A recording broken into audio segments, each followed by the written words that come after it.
Hola, somos Lubritec, estamos en la Advanced Manufacturing una vez más y nos dedicamos a la lubricación industrial.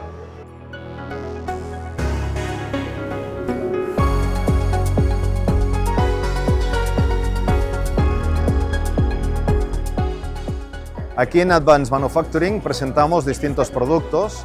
El primero de ellos es Recondoil, un sistema de ultrafiltración para eliminar impurezas, barnices de hasta 0,1 micra o 0,01 micras.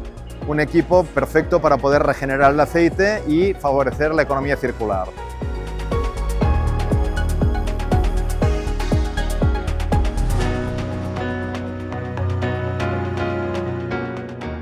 El segundo producto es IRMCO, polímero con base agua, que lo que permite es ofrecer una calidad de estampación excelente, tanto en lo que es pieza metálica como en curvado de tubo, muchísimo ahorro en consumo, muchísimo ahorro también en limpieza de piezas posteriormente, favorecen la soldadura y la pintura.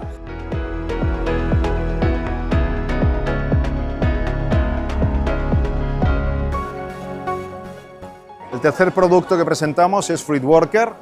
Fluidworker es un sistema de control de la concentración de la taladrina, el aceite de corte soluble en máquina, favorece el control de la concentración exacta que tiene que tener y luego también indica cuándo hay que rellenar el tanque en el momento en que se vacía sobre una cantidad fijada.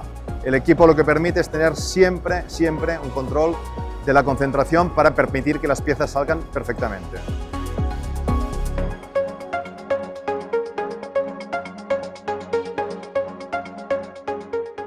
Disoleco es un degradador molecular de hidrocarburos fabricado a base de aceites esenciales, aceite de soja, aceite de coco, terpenos cítricos y nanotecnología, que utiliza el agua como catalizador para degradar los hidrocarburos.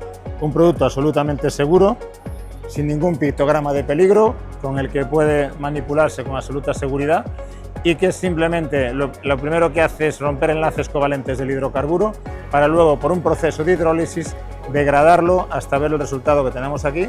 Se utiliza para biorremediación de lámina de agua, biorremediación de suelos contaminados, limpiezas industriales, limpieza de derrames, vertidos, etcétera. Donde un hidrocarburo es un problema y Disoleco es la solución. Espero que os haya interesado los equipos y productos que traemos esta vez a Advanced Manufacturing. Si queréis más información, entrar en nuestra página web.